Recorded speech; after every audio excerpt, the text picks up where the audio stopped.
أعوذ بالله من الشيطان الرجيم.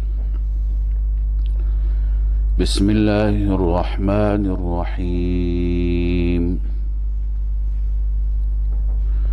وإذ أخذنا ميثاق بني إسرائيل لا تعبدون إلا الله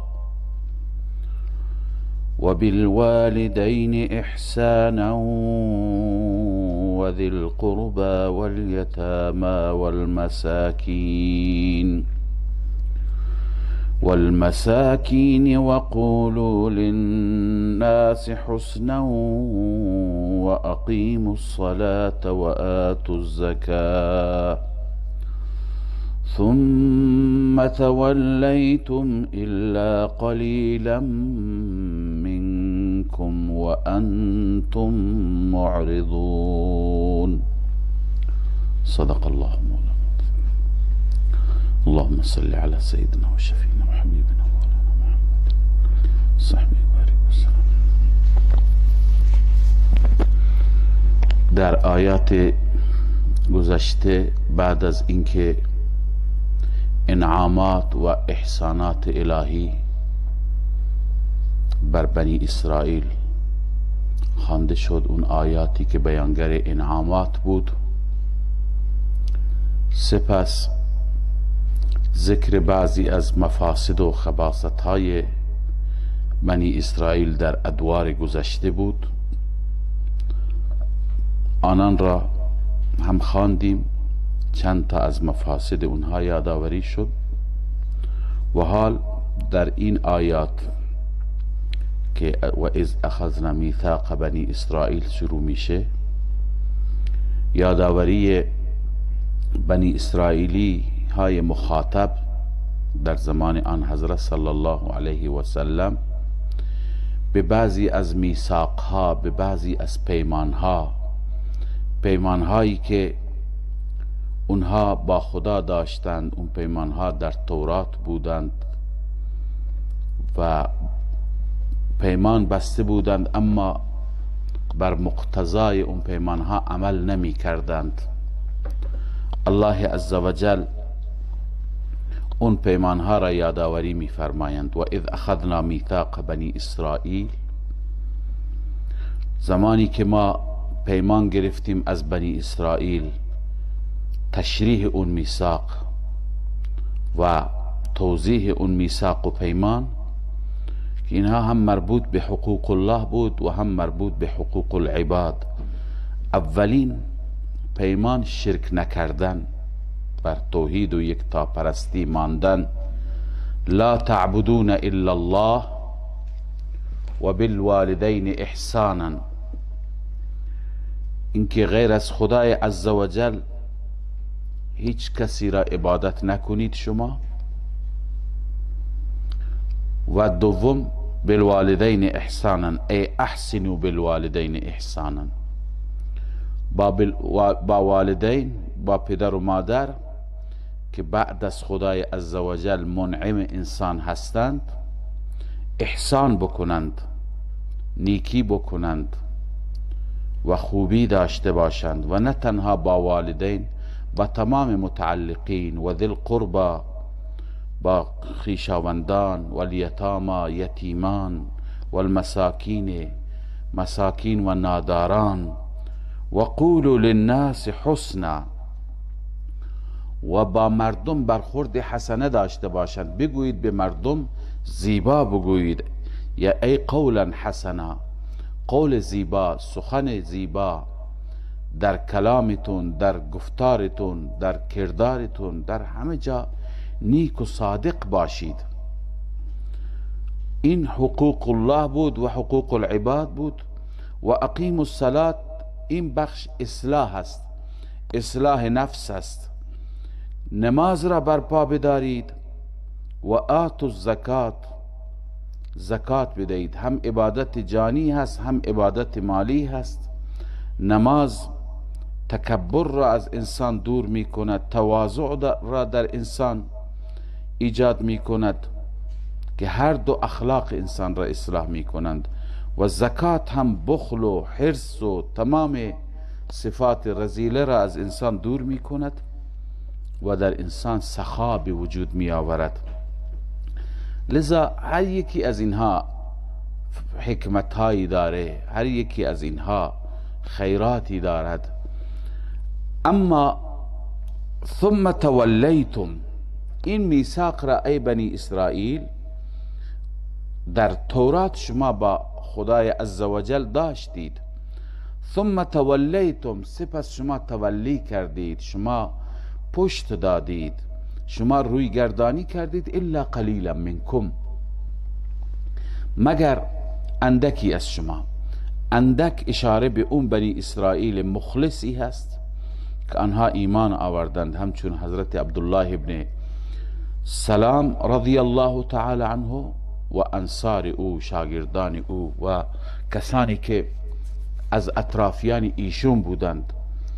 و انتم معرضون، برگشتید در حالی که اعراض کننده بودید، روی گردان بودید از عمل به این میثاق ها، به این پیمان ها. خب این یک بخشی از میثاق هست که در رابطه با حقوق الله است و هم حقوق العباد، چه اخلاق باشد، چه عبادت باشد، چه صله رحمی و حق خویشاوندی باشد، در برگیرنده همه نوع بود. و یک میثاق دیگری که اینها هر روز اون را نقض می کردند و همه روزه اون را می شکستند، این بود که با همدیگر درگیر نشوند. در این میثاق دوم که میخوانیم چند چیز هست، سه چیز. یکی این که همدیگر را نکشند، خون همدیگر را نریزند، همه به هر حال تحت لوای یک دین هستند، پرچم یک دین هستند و همه تعلیم یافتگان مکتب تورات هستند. لذا با همدیگر درگیر نشوند، همدیگر را نکشند. و دوم این که همدیگر را جلاوطن نکنند، تبعید نکنند از وطن و از خاک و سرزمین، عرض کنم که بیرون نکنند، اخراج نکنند. این دو بود. و سوم این بود که اگر برای کسی مشکل پیش آمد، کسی از اونها اسیر شد، به اسارتی گرفتار شد، پول خرج کنند و فدیه جمع بکنند تا اون اسیر آزاد بشه. حال بنی اسرائیل به یکی از اینها عمل میکردن، به دو تا دیگه عمل نمیکردن. افتؤمنون ببعض الکتاب و تکفرون ببعض، معنیش همینه. هر یکی از این دو قبیله قریظه و بنو نذیر، اینها حلیف بودند و پیمان داشتند با دو قبیله عرب، اوس و خزرج. قریظه با اوس و بنو نذیر با خزرجی ها. اوس و خزرج که با هم دیگه درگیر بودند در زمان قبل از اسلام، جاهلیت، از سالهای پیش. خب اینها هم حلیفشون بودند، هم پیمان بودند، خواهی نخواهی درگیر می شدند. لذا بنو قریظه با اوس، با بنو نذیر و با خزرج درگیر می شد. پس این دو گروه بنی اسرائیل در واقع با هم دیگه درگیر می شدند. جنگ بود، جنگ وقتی که بود حتما هم دیگر را می کشتند. پس تو اون جنگ همدیگر را می کشتند، همدیگر را تبعید می کردند، جلاوطن می کردند، از خانه و کاشانه بیرون می کردند اگر غالب می شدند. به این مواثیق، به این پیمانها توجه نمی کردند که ما در تورات عهد بستیم که با همدیگر درگیر نشیم، همدیگر رو نکشیم. اما گاهی یکی از اونها اسیر می شد، مثلا یک فردی از افراد بنو نذیر اسیر می شد در دست اوسی ها. خب باید پولی جمع می کردن تا اسیر را آزاد کنند، فدیه می دادند. اون وقت رقبای اونها، دشمنان اونها که قریظه باشد، هم پول جمع می کردن. می گفتن که شما چرا برای دشمنتون پول جمع می کنید؟ می گفتن که ما در تورات وصیت شدیم که هرگاه کسی از ما اسیر شد برای آزادی او پول بدیم. خب حال به این دستور تورات عمل میکنید، به بقیه چرا عمل نمی کنید؟ مگر تورات نگفته بود همدیگر را نکشید؟ مگر این پیمان را با خدا نبستید در تورات همدیگر را بیرون نکنید؟ لذا الله می فرماید و اذ اخذنا میثاقکم لا تسفکون دماءکم، زمانی که ما پیمان شما گرفتیم که شما خون همدیگر را نریزید. لا تسفکون دماءکم ای لا یقتل بعضکم بعضا، همدیگر را نکشید. دوم، حکم دوم، ولا تخرجون انفسکم من دیارکم، و خودتون را خارج نکنید از دیارتان. ای لا یخرج بعضکم بعضا، همدیگر را بیرون نکنید. ثم اقررتم و انتم تشهدون، پس شما اقرار کردید به این نکته، به این مطلب، و شما گواه هم هستید که شما این پیمان را بستید، این تعهد را دادید، اما بعدا به این پیمان و به این تعهد عمل نمی کنید. ثم انتم هؤلاء تقتلون انفسکم، این شکستن حکم اول و پیمان اول است. سپس شما اینها، این موجودین، همدیگر را می کشید. چطور همدیگر را؟ تقتلون انفسکم ای یقتل بعضکم بعضا، و تخرجون فریقا منکم من دیارهم، بیرون می کنید گروهی از خودتون را از دیارشان، از خانه و کاشانشان. ای یخرج بعضکم بعضا، یخرج بعضکم بعضا، بعضی از شما بعضی دیگرتون را خارج می کنید، بیرون بگیرید، تبعید می کنید، جلا می کنید. تظاهرون علیهم بالاثم والعدوان، این کیفیت عهدشکنی است که بر علیه اونها پشتیبانی می کنید، حمایت می کنید. خب قبیله اوس را، قبیله خزرج را، بر علیه برادران دینی خودتون. امروز هم خیلی از مسلمان ها، بعضی کشورها با یکی از این قدرت ها حلیفه، بعضی دیگه با دیگری. گاهی به یک کشور مسلمانی اگر حمله میشه، خب اون حلیف هم از نظر مالی، از نظر امکانات او را حمایت میکنه. لذا این همین چیزی هست که متاسفانه یهودی ها انجام میدادند.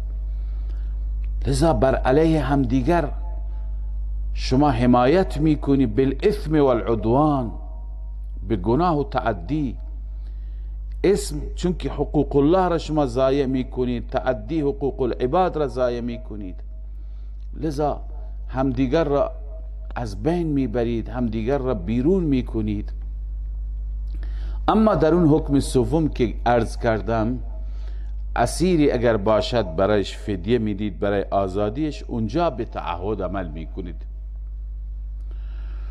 و این یأتوکم اسارا تفادوهم، اگر پیش شما اسیرانی می آید شما فدیه می دهید. و هو محرم علیکم، در حالی که حرام است بر شما. چی حرام است؟ اخراجهم، بیرون کردنشون، اسارت اونها. از همون ابتدا جنگ کردن و درگیر شدن و اسارت حرام است، اما برای اسیر پول می دهید، به این یکی عمل می کنید. این استفهام تقریری هست که معنایش اثبات. همین طوره، افتؤمنون ببعض الکتاب و تکفرون ببعض، آیا ایمان دارید به بعضی از کتاب؟ مراد از کتاب تورات است و مراد از بعض بخش فدیهش هست. و تکفرون ببعض، به بخش دیگر از کتاب تورات شما کفر میکنید. بخش دیگرش یه قتل و اخراج بنویسید. بخش فدیهش را ایمان دارید، بخش قتل و اخراجش را ایمان ندارید. کسی که مؤمن به کتاب هست باید به تمام کتاب ایمان داشته باشه. مسلمان متاسفانه هم بعضی ها هستن که به بعضی از کتاب ایمان دارن، به بعضی از کتاب ایمان ندارن. مثلا بعضی از مسلمانان در بعد عبادات خب گویی که ایمان دارن، نماز میخونند، روزه میگیرند، اما در بعد معاملات نه، معاملاتشون ربوی هست، معاملاتشون مطابق دستور خدا نیست. یا بعضی مثلا در باب حقوق گوی ایمان ندارند، حقوق را رعایت نمی کنند، حق یتیم را رعایت نمی کنند، مالش را میراثش را می خورند. نماز میخونه آقا ولی مال یتیم میخورد، نماز میخونه در میراث مال خواهر را میخورد. صف اول هم هست. ارث زن را اصلا بهش اهمیت نمیده. بعضی ها همینطور صاف صاف میگن این زنها را ما چطور بدیم خواهران خودمون را، در حالی که شوهرانشون بیگانه هستند، از فامیل ما نیستند. ما چطور زمین های پدریمون را به غیر فامیل بدیم، به غیر قوم بدیم؟ خواهرت را اون وقت به غیر فامیل دادی، باید سهمش را از زمین بدی، از قنات بدی، از باغ بدی، از همه چیز بدی. لذا در بعد نماز میخونه، نماز آسانتره میگه، اما مال میراث بهش نمیده که این مال میراث سخت برایش. یا مثلا زکات نمیده، نماز میخونه زکات نمیده، مال دادن سخت برایش. این همون افتؤمنون ببعض الكتاب و تکفرون ببعض. یا مثلا بعضی از ارکان را، بعضی از احکام را انجام میده، حجاب را انجام نمیده، این نمیشه. مسلمان اگر مسلمان هم باید ادخلوا فی السلم کافه، به صورت کامل در اسلام داخل بشه، نه اینکه 50% مسلمان باشه 50% نباشه، در بعد عبادات باشه، در بعد معاملات نباشه، در بعد معاشرت نباشه، در بعد حقوق نباشه. کمال مسلمانی اینه که تمام احکام خدا را، دستورات الله را، چه در مسجد، چه در خانه، چه در بازار، چه در محیط بیرون، همه جا انسان انجام بده، مسلمان باشه. لذا الله عزوجل اینها را که سرزنش میفرماید، این تنها عادت یهود نیست. باید ما خودمون را هم بررسی بکنیم، ما چطوریم. لذا الله میفرماید افتؤمنون ببعض الكتاب و تکفرون ببعض. آیا شما ایمان می آورید به بعض کتاب و کفر می کنید به بعضش؟ فما جزاء من یفعل ذلك منکم، نیست جزای کسی که این کار را انجام می دهد از شما، این کار را می کند، الا خزی فی الحیات الدنیا، مگر رسوایی در زندگی دنیا. هر کسی این کار را بکنه رسوا میشه. این در دنیاست، در دنیا عزت ازش گرفته میشه، در دنیا امنیت ازش گرفته میشه، در دنیا رفاه و آسایش ازش گرفته میشه. و در قیامت و یوم القیامت یردون الى اشد العذاب. خزی فی الحیات الدنیا می نویسید ثمره دنیویه، و یوم القیامت می نویسید ثمره اخرویه. و در روز قیامت برگردانده می شوند الى اشد العذاب، به سختترین عذاب. علامه علوسی نوشته المراد الخلود فی النار. سختترین عذاب چیه؟ خلود فی النار است. وما الله بغافل عما تعملون. خداوند غافل و بیخبر نیست از اعمال شما، از آنچه که شما انجام می دهید.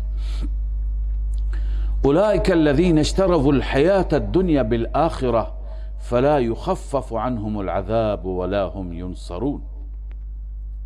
علت چرا این انسان ها، این افراد، این پیروان تورات و این بنی اسرائیل این گونه عمل می کنند؟ الله می فرماید در واقع خریداری حیات دنیا است. اینها زندگی دنیا را خریدند، آخرتشون را به باد دادند، آخرتشون را فروختند. یعنی زندگی خوب آخرت را فروختند، زندگی دنیا را گرفتند. هر چیزی که برای حیات دنیای اونها، برای رفاه اونها، برای جمع کردن پول و مال اونها به نفعشون باشه همون میگیرند.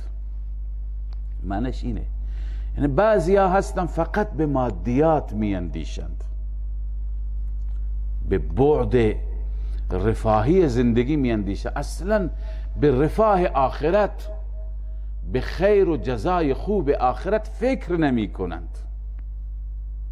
این عادت و این اخلاق یهود هست. مسلمان نباید اینطور باشه.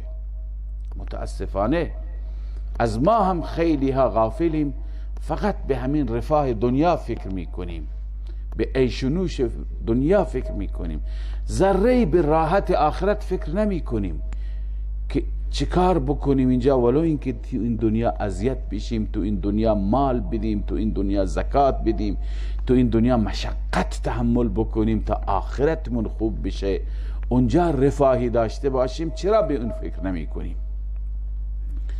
لذا الله عزوجل درباره این دسته از یهود پیمان شکن همین صفت را بیان می فرماید. مسلمان من و شما باید اینطور نباشیم.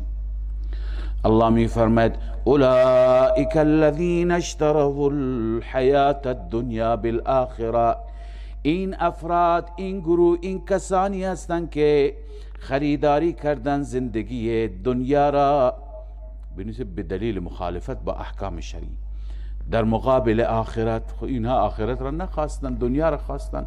الان تو دنیا هرچی دارن، اما در آخرت فلا یخفف عنهم العذاب، از آنان عذاب تخفیف نمیشه، عذاب کاسته نمیشه. ولا هم ینصرون، و آنان یاری نمیشه و نفی شفاعت قهری، هیچ کسی اونجا یاوریشون نیست.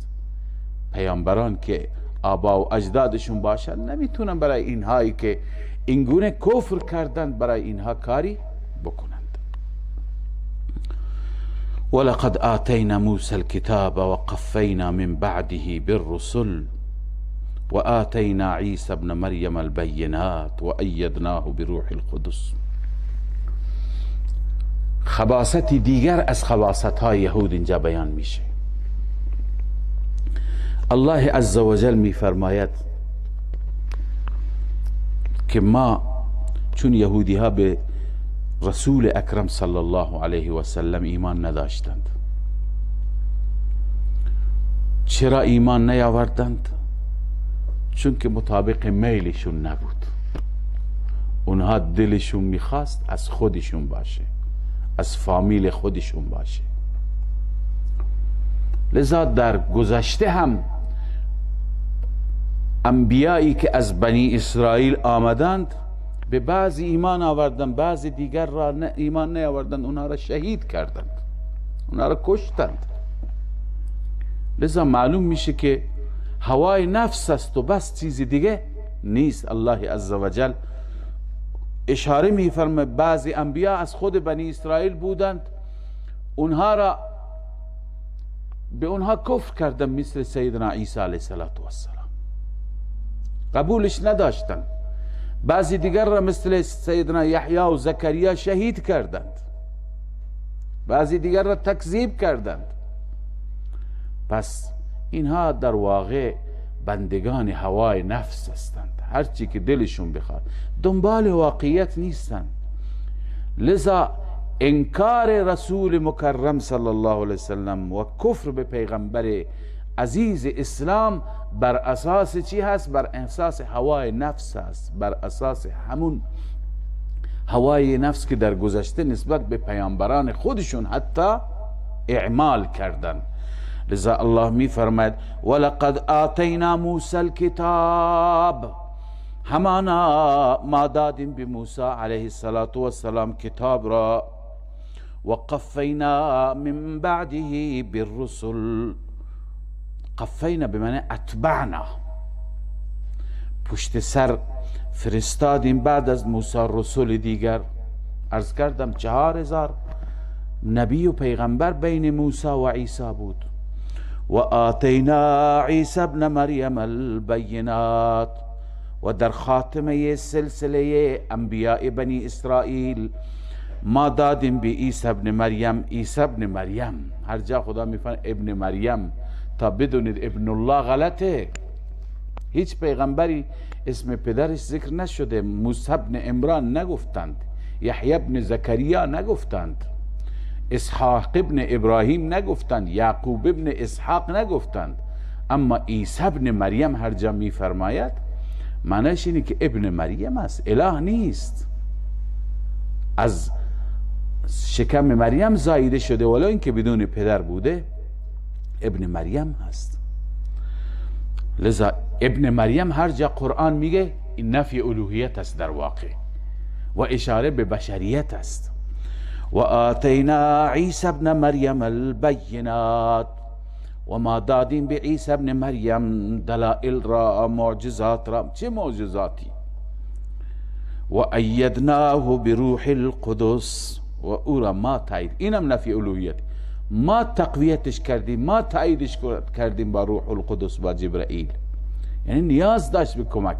اله مگه نیاز داره به تایید؟ نداره اله.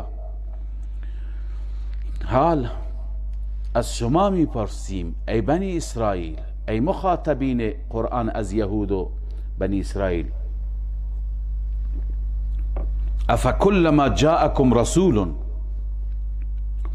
آیا هرگاه بیاید پیش شما رسولی، رسول بما لا تهوى انفسکم، با آن چیزی که دل شما نخواهد، یعنی مطابق هوای نفس شما نباشد، استکبرتم، چنین رسولی که یعنی مطابق میل شما نباشد و بیاید شما استکبار میکنید. ای استکبرتم عن الایمان به، عن الایمان به را پایینش بنویسید، از ایمان آوردن به اون پیغمبر استکبار میکنید.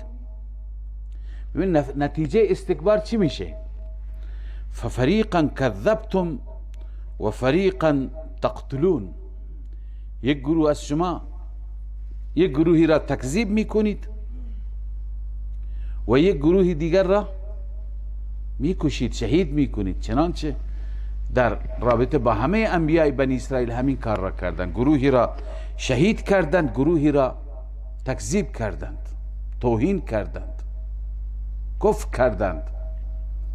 پس معلوم میشه که شما بندگان هوای نفس هستید، بردگان خواهشات خودتون هستید، بندگان الله نیستید. و ببینید نسبت به رسول اکرم صلی الله علیه و سلم اونا چی گفتن؟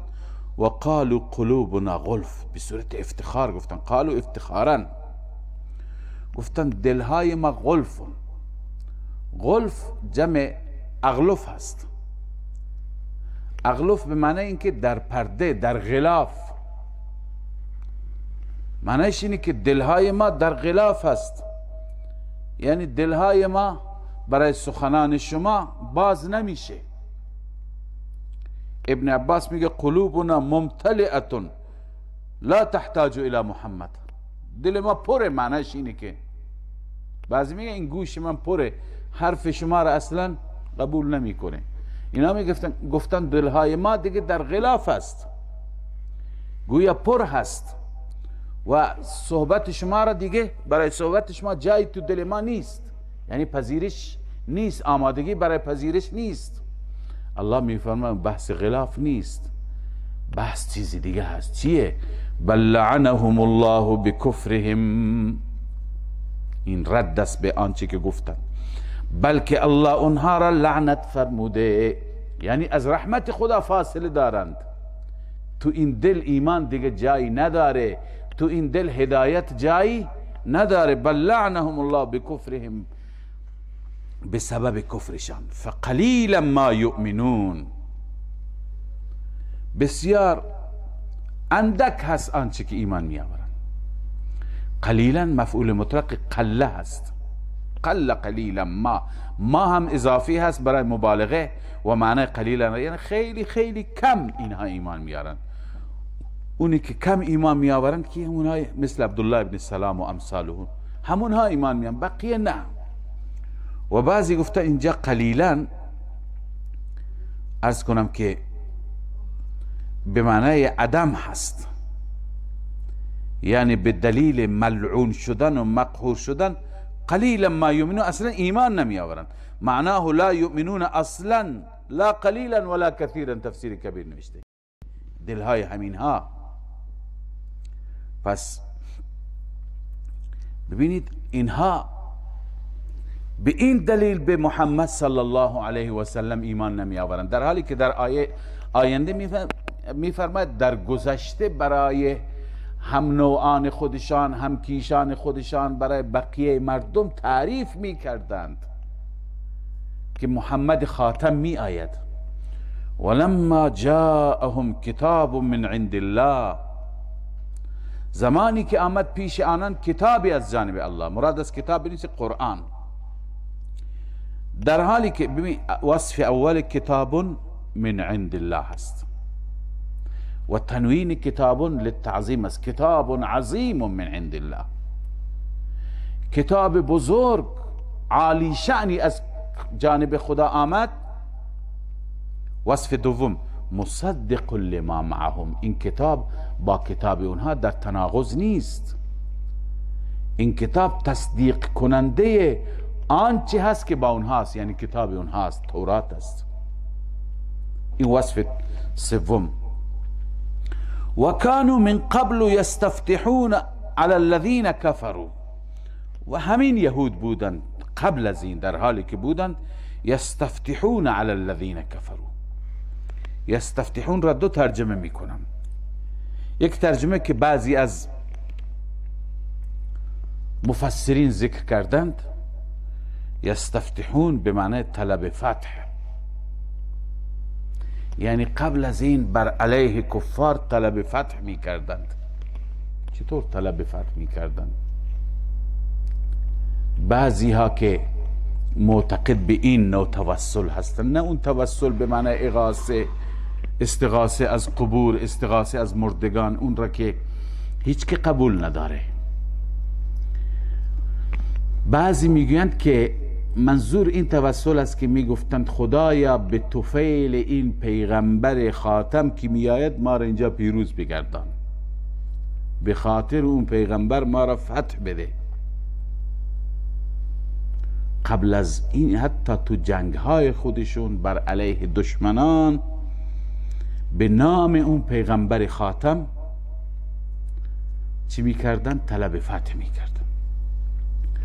اما شیخ ما رحمه الله میفرماید که یستفتحون به اون معنا نیست. فتح ما قبلا خواندیم به معنای بیان کردن است. در درس دیروز خواندیم اتحدثونهم بما فتح الله علیکم. یهودی ها هم دیگر را ملامت میکردن، میگفتن شما با این مسلمانان میگویید بما فتح الله علیکم ای بما بین الله علیکم، اون چیزی که خدا برای شما در تورات بیان کرده. پس فتح به معنی چی است؟ بیان است. بنابراین اتحدثونهم بما فتح الله علیکم معنیش چیه؟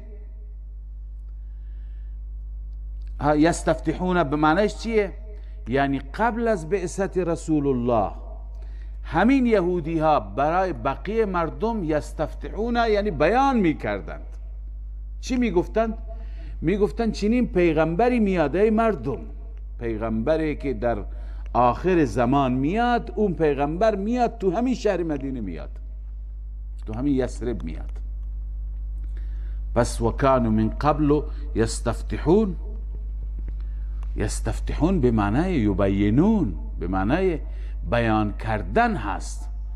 و این تفسیری که شیخ رحمه الله این را انتخاب کردند، این یکی اینه که در این نوع توسلی که حتی اختلافی هست هم بحثش نمیاد، و دوم این که بسیاری از اجله مفسرین همینو نوشتند.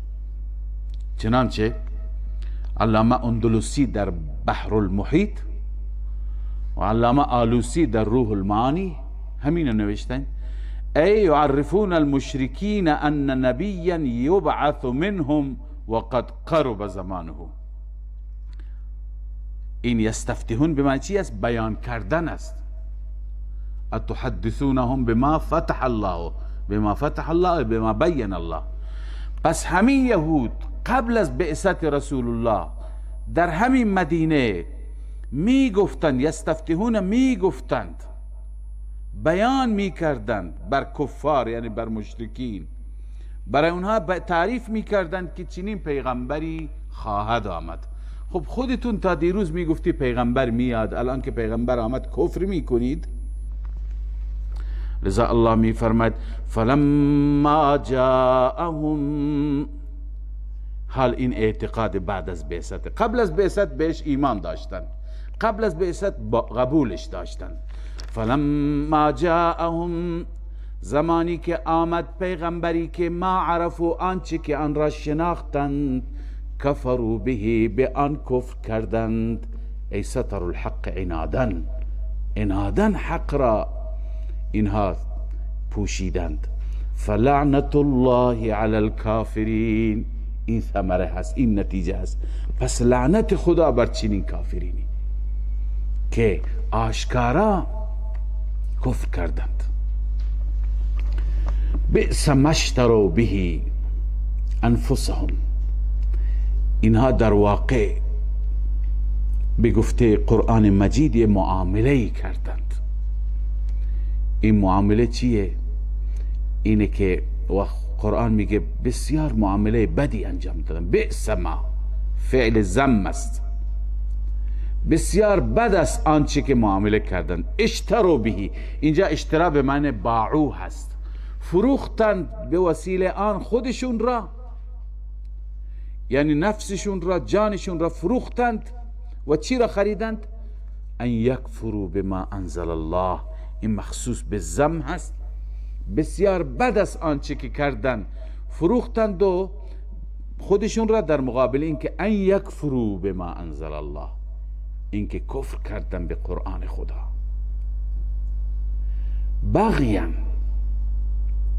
بغیان چرا؟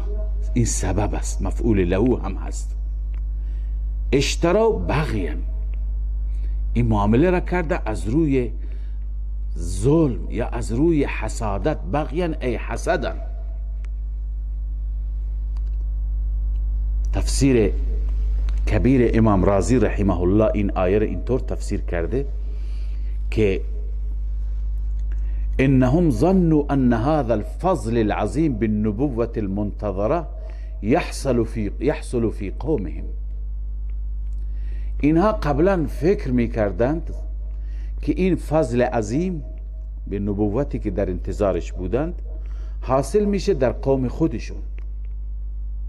یعنی فکر میکردند که از میان قوم خودشون این نبی مبعوث میشه. فلما وجدوه فی العرب، زمانی که دیدن که این نبی در عرب مبعوث شد، حملهم ذلك علی البغی والحسد. این مسئله، این که از میان عرب شد، این اونها را تحریک کرد، باعث شد که چیکار بکنند؟ حسادت بکنند، ظلم بکنند، ایمان نیاورند. پس در واقع معامله بدی کردند که کفر کردند به ما انزل الله به خاطر حسادت. حسادت از چی؟ حسادت از این که ان ينزل الله من فضله على من یشاء، حسادت از این که خداوند نازل می فرماید از فضلت بر هر کسی که بخواد از بندگانش، یعنی بر محمد صلی الله علیه وسلم. از این حسادت داشتن که چرا بر محمد، چرا بر فردی از عرب، از قریش، چرا از ما نه؟ به این حسادت کردن و الا شناختن این همون پیغمبر موعود است. لذا دو اثر بر این کفرشان مرتب میشه، یکی در دنیا، یکی در آخرت. اول ثمره دنیوی، الله می فرماید فباؤوا بغضب علی غضب، پس اینها رجوع کردن به غضبی بر غضبی، حال مواجه شدن به خشم و غضب الله. از قبل مواجه بودند. غضب قبلی چی بود؟ شرک و گوساله پرستی بود. غضب جدید کفر محمد صلی الله علیه وسلم بود. پس رجوع کردند، یعنی مواجه شدند از سوی خدا به غضبی که خداوند بر اونها غضب کرد. غضب کرد به خاطر چی؟ ببینید به خاطر انکار محمد صلی الله علیه و علی غضب، بر غضبی که از قبل داشتند. از قبل داشتن چی بود؟ انکار توحید و انجام گوساله پرستی، یا بنویسی شرک و گوساله پرستی. پس از قبل ترک توحید داشتن، گوساله پرستی داشتند، اون یک غضب بود. حال این غضب جدید اضافه شد که چی؟ بر محمد کفر کردن. این در دنیا غضب بر غضب، در آخرت ثمره اخرویه. وللکافرین عذاب مهین، برای چنین کافرین عذاب ذلتباری هست. خب اینها الان عنادشون به جای رسید که و اذا قیل لهم آمنوا بما انزل الله، هرگاه به اینها گفته می شد ایمان بیاورید به آن قرآنی که الله نازل فرموده، اونها چی گفتن؟ قالوا نؤمن بما انزل علينا و یکفرون بما وراءه، می گفتن ما ایمان داریم به اون چیزی که بر خود ما نازل شده به واسطه موسی، یعنی به تورات، و کفر میکنیم به ما وراء تورات، غیر تورات را قبول نداریم. در حالی که و هو الحق مصدقا لما معهم، این قرآن حق است، تصدیق کننده تورات است که با اونهاست. این هم ضد تورات نیست، بر علیه تورات نیست، مؤید تورات است. خب حال الله عزوجل می فرماید شما به تورات ایمان می آورید؟ آیا در تورات نوشته بود انبیاء خدا را بکشید؟ مگر همین انبیایی که بعد از موسی مبعوث شدند شما به بعضی اونها کفر کردید، بعضی را شهید کردید، اونها مگر مبلغ تورات نبودند؟ چون که اینو شما باید بدونید که بعد از موسی علیه السلام هر چی که پیغمبر مبعوث شدند بر همون شریعت موسی و بر کتاب موسی همه انبیا تا عیسی علیه السلام همه انبیا آمدند در میان بنی اسرائیل تبلیغ کردند، احکامشون همون تورات بود، کتاب دیگری نیاورده بودند، شریعتشون شریعت موسوی بود. پس شما اگر فقط تورات را قبول دارید، این انبیایی که آمدن تورات را تبلیغ کردند، عامل بر تورات بودند، چرا اونها را شهید کردید؟ چرا اونها را تکذیب کردید؟ معلوم میشه شما دروغ میگید. لذا الله میفرماید قل فلم تقتلون انبیاء الله من قبل ان کنتم مؤمنین، پس چرا شما کشتید انبیاء الهی را؟ میکشید، کشتن دیگه قبل از این. اگر شما مؤمن به تورات هستید، اگر مؤمن به تورات هستید، خب اونها هم مبلغان تورات بودند، اونها هم تبلیغ کنندگان تورات، اونها را چرا شهید کردید؟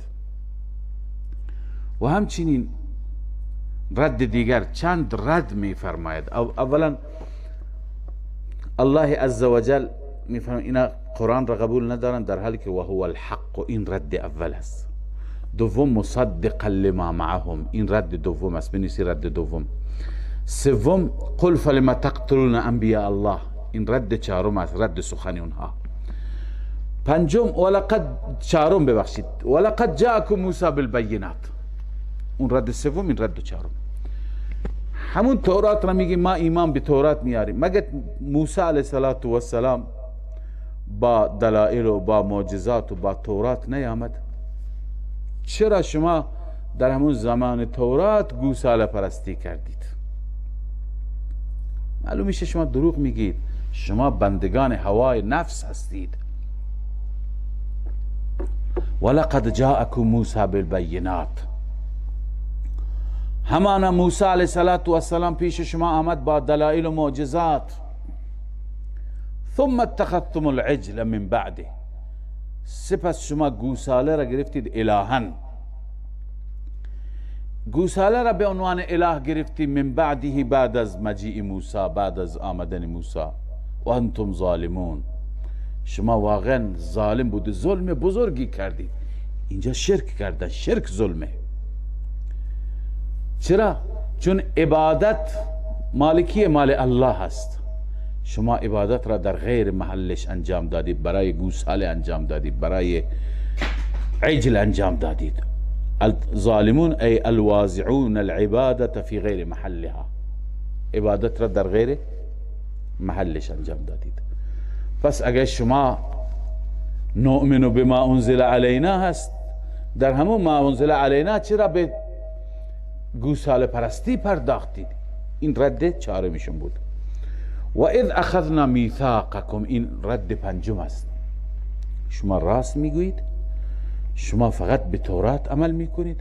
خود تورات را موسی علیه السلام آورد، 70 نفر از نخبگان شما هم گواهی داد که تورات کتاب خداست، برای شما فرستاده شده. چرا بعد از اون هم عمل نکردید که خدای عزوجل تور را بر شما آورد، کوه تور را، و گفت میزنم به سر شما. شما پس همه این ادعای تو خالی هست، بلوف هست، دروغ میگید. شما به تورات هم عمل نمی کنید، به ما انزل علینا هم عمل نمی کنید. لذا این رد پنجم است. الله می فرماید و اذ اخذنا میثاقکم، زمانی که ما گرفتیم پیمان شما را، و رفعنا فوقکم الطور، و بالای سر شما بلند کردیم کوه تور را. و چی گفتیم؟ خذوا ما آتیناکم، بگیرید آنچه که ما به شما دادیم، بالاعتقاد والعمل بنویسید.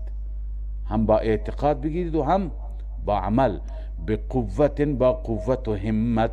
واسمعوا، استه دل گوش کنید پیام خدا را. اما اونجا این بنی اسرائیل چی گفتن؟ قالوا سمعنا و عصینا، آنجا گفتن گوش کردیم، اما این را به لسان الحال گفتن یا به لسانهم گفتند. و عصینا، اما نافرمانی کردیم، این را به قلوبهم گفتن، بالعمل گفتند. با زبان گفتن گوش میکنیم، اما عملا گفتن ما نافرمانی میکنیم. پس ببینید، شما که میگویید ما به ما انزل علینا عمل میکنیم، دروغه. این 5 دلیل بود که شما به ما انزل علیکم، به تورات هم عمل نکردید. حال علت این همه کفر چیه؟ قرآن را که حق است، مصدقا لما معهم هست، بی قرآن ایمان نیاوردن، میگفتن به تورات. خب همون تورات، در زمان تورات انبیایی که تبلیغ تورات کردن اونها را کشتند. خود موسی علیه السلام رفت تورات را بیاری، اینا گوساله پرستی کردن. بعد از اینکه تورات آمد هم به تورات عمل نکردن که کوه را آوردن بر سر اونها قرار دادن. پس اینا دنبال چی هستند؟ الله می فرماید و اشربوا فی قلوبهم العجل بکفرهم. اصلش اینه که اینها در دل اینها محبت گوساله قرار داده شده. اشربو به معنی عرض کنم که نوشیدن و نوشیده شدن هست، ولی منظور اینجا چی هست؟ محبت، قرار گرفتن محبت در دلهایشان به سبب کفرشان، به سبب کفرشان به توحید. این علت العله هست. منظور اینه که کما یتداخل الصبغ الثوب و الشراب اعماق البدن، همون گونه که رنگ را میریزند تو پارچه، تمام اجزای پارچه را رنگ میگیرد. میبینید تمام پارچه یکسان رنگ میگیرد و رنگ برمیداره. پارچه سفیدی هست، رنگ آبی شما تو آب میریزید و پارچه را تو آب میزنید، تمام پارچه به هر حال هماهنگ آبی میشه. همچنین شرابی، شربتی، آبی که انسان می نوشد، تمام اعماق بدن را، تمام رگها را و در تمام اجزا آب میره. پس اینجا هم کلمه شرب بکار برده شده، یعنی تمام بخش های دل اینها محبت گوساله چی شده؟ جای گرفته. پس ایمان شما به تورات نیست، ایمان شما به گوساله هست. قل بئس ما یأمرکم به ایمانکم ان کنتم مؤمنین. اگر شما مؤمنین هستی، به زعمکم زیر این کنتم مؤمنین بنویسید، اگر به گمان خودتون مؤمن هستید، این ایمان به چیز بدی شما را امر می کند. این ایمان شما را نمیگه به تورات عمل کنید، این ایمان نمیذاره به قرآن عمل کنید، این ایمان میگه انبیا را بکشید، این ایمان میگه گوساله بپرستید. بئس ما یأمرکم، این رد است علی ابلغ وجه، بهترین صورت. پس شما بلوف نزنید که ما به تورات ایمان میاریم. نه، شما به تورات ایمان ندارید، شما به گوساله ایمان دارید، شما گوساله پرستید. قل بئس ما یأمرکم به ایمانکم ان کنتم مؤمنین. قل ان کانت لکم الدار الاخره. بعد از دلائل نوبت به مباهله میرسد. لذا اونها قبول نداشتن. حال الله میفرماد به اینها اعلام بکن اگر واقعا اونطور که شما میگید مؤمن واقعی هستید، دوستدار خدا و محبوب خدا هستید، بهشت مال شما هست. چون میگفتن لن يدخل الجنة الا من كان هودا او نصارى لن تمسنا النار الا ایاما معدوده نحن ابناء الله و احباؤه. از این شعارها میدادن. پس اگر بهشت مال شماست، شما ابناء الله و مقربان خدا هستید، بیایید و از خدا موت بخواید که زودتر برید به بهشت، زودتر برید به بهشت، موت بخواهید. و بعضی از مفسران میگن نه، این مباهله هست، بیاییم موت بخواهیم برای هر کسی که بر باطل است. چون که اگر شما نمی ترسید از مرگ، نباید بترسید. چون شما معتقدید شما که بمیرید به بهشت میرید، چرا از بهشت میترسید؟ لذا الله می فرماید قل ان كانت لكم الدار الاخره عند الله. بعد اعلام مباهله، بعد از رد 5 چیز که حرف اونها را رد کرد.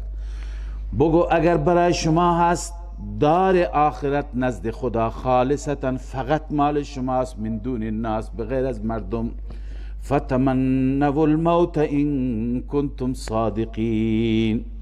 مرگ را تمنا کنید اگر صادق هستید. فتمنوا الموت لتدخلوا الجنه. مرگ بخواید تا برید به بهشت، زودتر شرفیاب بشید به بهشت.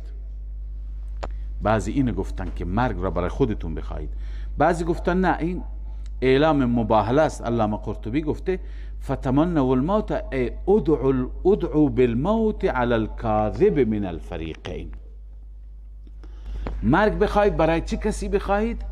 از ما دو گروه هر کسی دروغ میگه برای اون مرگ بخواید. والمراد منه المباهله. مراد از این مرگ خواستن چی است؟ مباهله است. کما صح عن ابن عباس و غیره من السلف. از ابن عباس و بقیه سلف این منقول است. جامع البیان قرطبی. حال الله عزوجل پیشگویی میفرماید اینها اصلا مرگ نمیخواهند، چون عمل کردی ندارند. ببینید کسی که آخرتش را خراب کرده او از مرگ میترسد. کسی که برای آخرت چیزی در چنته ندارد او از مرگ بیمناک هست، از مرگ فراری هست. کسی از مرگ نمیترسد که برای آخرتش خیلی امیدوار است، برای آخرت خیلی ذخیره کرده. معروف است، میگویند که یکی از خلفای یا اموی بود یا عباسی، در زمانی که صحابه از دنیا رفته بودند و تک و توکی مانده بودند، برای زیارت به مدینه منوره رفت، حج رفت و بعدا به مدینه رفت. اونجا در مدینه گفت که آیا کسی از یاران و اصحاب رسول الله حیات نداره، زنده نیست که ما خدمتشون برسیم؟ گفتن فلان صحابی هست. صحابی کهنسالی بود. بلند شد و رفت خدمت این صحابی. بالاخره ملاقات کرد و بعد از ملاقات گفت که یک سوالی هست، معمایی هست، برای من شما جواب بدید. اون اینه که علتش چیه که شما اصحاب و یاران رسول الله از مرگ نمیترسیدید؟ ما میترسیم، ما مردم این زمان خیلی میترسیم. اون صحابی گفت علتش اینه که اصحاب رسول اکرم صلی الله علیه و سلم دنیایشون را آباد نکردند، دنیایشون را ویران کردند، دنیایشون را خراب کردند و آخرتشون را آباد کردند. خب طبیعیه هر کسی دوست داره از ویرانه، از خرابه بره به کجا؟ جایی که آباده هست، جایی که آباده. اما معامله شما برعکس مردمان این زمان، شما دنیا را خوب آراسته کردید، خوب زرق و برق دارید، خوب آباد کردید، برای آخرتتون هیچ کاری نکردید. مسلم طبیعیه کی از یک آباده میره به طرف ویرانه؟ اینجا آباد، همه چیز رفاه، همه عرض کنم خوشی ها هست، اون طرف هیچ خبری نیست، هیچ عملی نکردیم. خب شما حق دارید که بترسید از مرگ، چون از این دنیای آباد چطور میرید به آخرتی که هیچی ندارید اونجا؟ پس مثال یهود همینه که اینها دنیا را اینقدر آباد کرده بودند، اینها مغازه داشتن، مغازه جمعوری پول، از همین طریق مرجعیت خودشون، از طریق عرض کنم که دین، از طریق تورات جمع کرده بودند، برای آخرت هیچی نکرده بودند. نسبت به انبیا کفر کردن، نسبت به عیسی کفر کردن، نسبت به محمد کفر کردن، خیلی از انبیا دیگر نسبت به اونها توهین کردن. لذا کجا می روند؟ به طرف ویرانه. لذا الله می فرماید ولن یتمنوه ابدا، هرگز تمنا نمی کنند اون آخرت را ابدا، بما قدمت ایدیهم، به سبب عمل کردشان، آنچه که پیشا پیش انجام دادند، دستهایشون انجام داده. والله علیم بالظالمین، الله عز و جل نسبت به این ظالمان خوب علیم است، خوب میدانه اینها را. و همچنین الله میفرماید ولتجدنهم احرص الناس، اینها مباهله به جای خود از همه بر حیات و بر زندگی حریص‌تر هستند، حتی مشرکین که اعتقاد به آخرت هیچ ندارند. اون کسی که اعتقاد به آخرت نداره، اون باید دلش میخواست تو این دنیا خیلی زنده بمانه، ولی اونها اینقدر حریص نیستند که اینها هستند. الله میفرماید ولتجدنهم احرص الناس، البته اینها را میابید حریصترین مردم علی حیات، بر زندگی دنیا، حتی و من الذین اشرکوا، حتی از آنهایی که مشرک هستند، از مشرکین، یعنی از همه مردم حریصترین هستند، تخصیص بعد از تعمیم، بالخصوص از مشرکین. خب از مشرکین نباید حریص باشند، چون مشرکین آخرت را قبول ندارند، باید برای دنیا خیلی حریص باشند. ولی نه، این یهودی که آخرت را قبول دارن هم از اونها هم حریص‌تر هستند.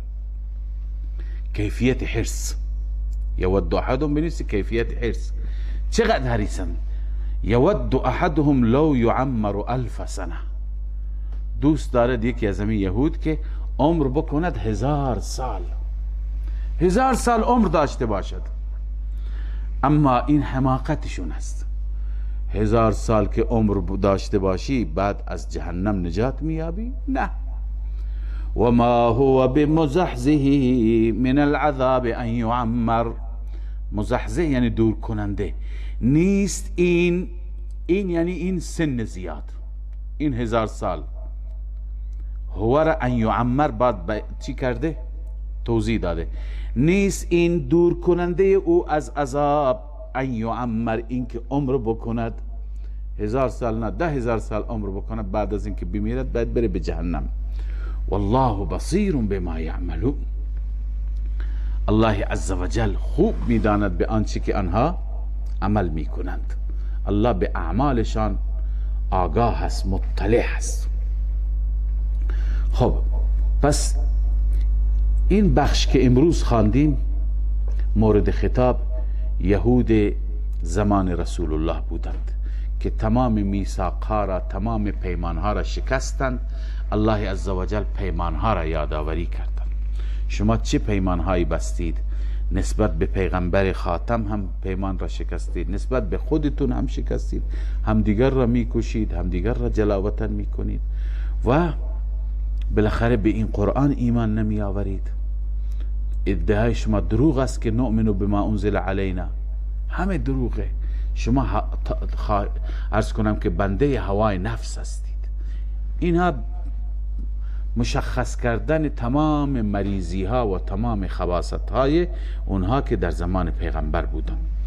حال از اینجا به بعد چند تا از شبهات یهود جواب داده میشه. یهود یک سری اشکالاتی مطرح میکردند که اونها را الله جواب میده. بعضی از یهودی ها میپرسیدند که خب چه کسی بر شما وحی میاره؟ از پیغمبر پرسیدن. یکی از ملاهای یهود بود به نام عبدالله ابن سوریا، بالصاد سوریا.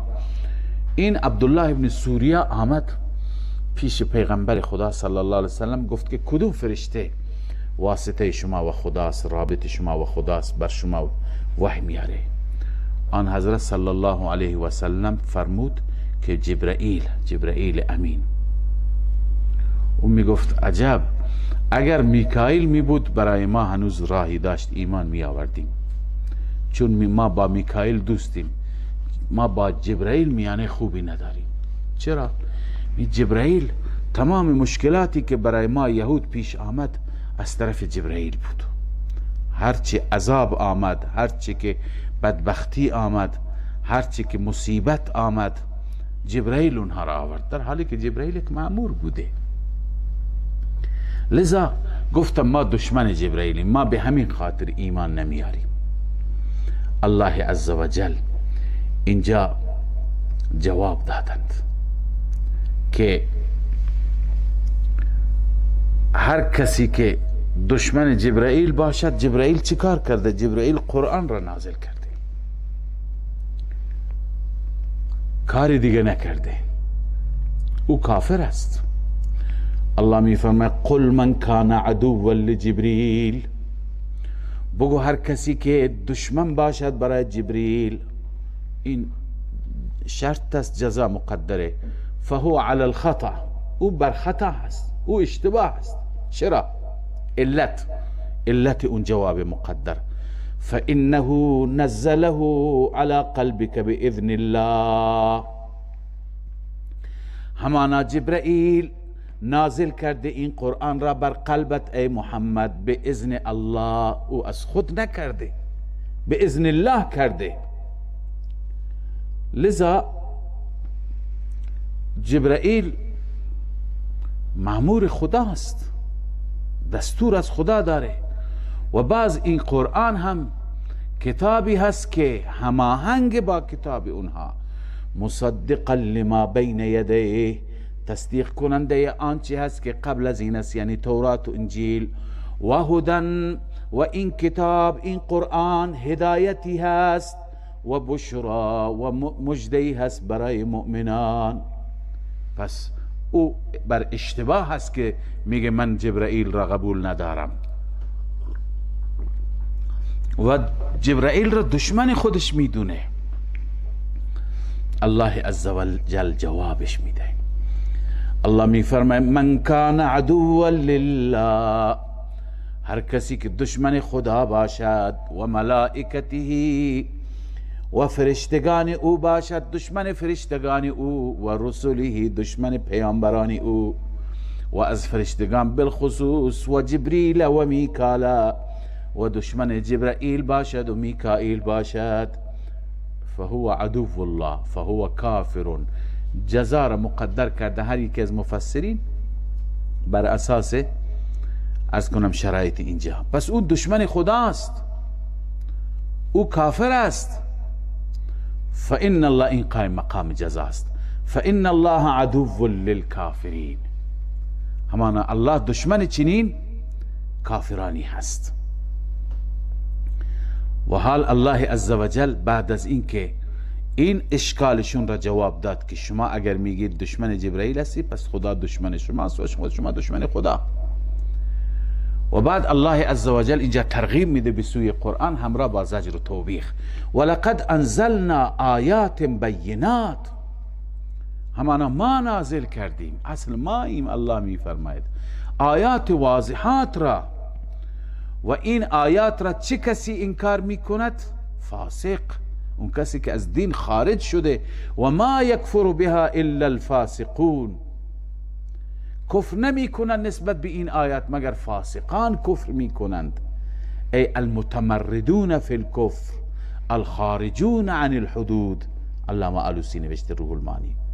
چه کسانی کفر می کنند؟ کسانی که تمرد داشته باشند، کسانی که از حدود الهی خارج بشن، اونها کفر می کنند. او كلما عاهدوا عهدا نبذه فریق منهم بل اکثرهم لا یؤمنون. الله اینجا به اون عهدشون را یادآوری میفرماید. آیا هرگاه که اینها عهد کنند یک عهدی، بنویسید درباره دین، نبذه فریق منهم، یک گروه اون عهد را میندازه، به اون عهد عمل نمیکنه، عهد بستن که این پیغمبر بیاد ما بهش ایمان میآوریم. بل اکثرهم لا یؤمنون، بلکه اکثر اینها ایمان ندارند. به چه ایمان ندارن؟ به پیغمبر که ندارن، ولی منظور اینجا اینه که ایمان به کتاب خودشون هم ندارن، به تورات هم ندارند. ایمان مخلصانه به کتاب خودشون هم اینها ندارند. چرا؟ چون که در کتاب اونها این تعهد ازشون گرفته شده که این قرآن کتاب جدید میاد، پیغمبر جدید میاد، به او ایمان بیارند. پس الان که به پیغمبر اسلام ایمان نمی آورن، معلوم میشه به کتاب خودشون ایمان ندارن. بله. ولما جاءهم رسول من عند الله مصدق لما معهم نبذ فریق من الذين اوتوا الكتاب کتاب الله وراء ظهورهم. اینجا الله میفرماید این کتابی که آمده، قرآنی که آمده، هم از نظر مضامین مثل تورات است. در تورات توحید است، در این هم توحید است. در تورات اصول دین هرچی هست تو این کتاب هم هست. در تورات اخبار امم گذشته به هر شکلی از قوم عاد، ثمود، در این کتاب هم هست. در تورات مواعظ و حکمی وجود دارد، در این کتاب هم وجود دارد. پس این کتاب با تورات چه فرقی دارد؟ پس جواب شبهه دومشون هست که این کتاب مخالف کتاب شما نیست. ولما جاءهم رسول من عند الله، رسول تنوین برای تعظیم است، ای رسول عظیم. زمانی که پیششان آمد رسولی از جانب الله، وصف اول رسول از جانب الله، وصف دومش مصدق لما معهم، تصدیق کننده بود این رسول آن توراتی را که با اونها بود. چی را تصدیق کرد؟ مواردی که بنده عرض کردم، اینها را علامه آلوسی نوشته. مصدق یعنی صدق فیها ما فیها من قواعد التوحید، صدق ما فیها من قواعد التوحید و اصول الدین، قواعد التوحید، اصول الدین و اخبار الامم والمواعظ والحکم. روح المانی همه اونها را این رسول چی میکند؟ تصدیق میکند. وقتی که این کتاب آمد، نبذ فریقون، این جواب لماست، انداخت یک گروهی از اینها، نبذ فریق من الذین اوتوا الکتاب، از آنهایی که کتاب داده شدند، یعنی یهود عصر پیامبر بنویسید. این یهود عصر پیامبر انداختند، چی را انداختند؟ کتاب الله، کتاب خدا را. این مفعول نبذ هست. انداختند، نبذ کتاب الله، نبذ فریق منهم کتاب الله. منظور از کتاب الله چیه؟ تورات. دیروز عرض کردم که تورات کتاب الله است، انجیل کتاب الله است، قرآن هم کتاب الله است هم کلام الله است. و دلائلی هم در این رابطه هست که یکی هم کتاب الله، به تورات هر جا کتاب گفته شده. انداختند وراء ظهورهم، پشت سرشون انداختند، که انهم لا یعلمون، گویا اینها نمیدانند. چرا نمیدانند؟ بنویسید ان التورات کتاب الله، گویا نمیدونند که تورات کتاب خداست. چنان تورات را پشت سر انداختند، تورات را تحویل نگرفتند.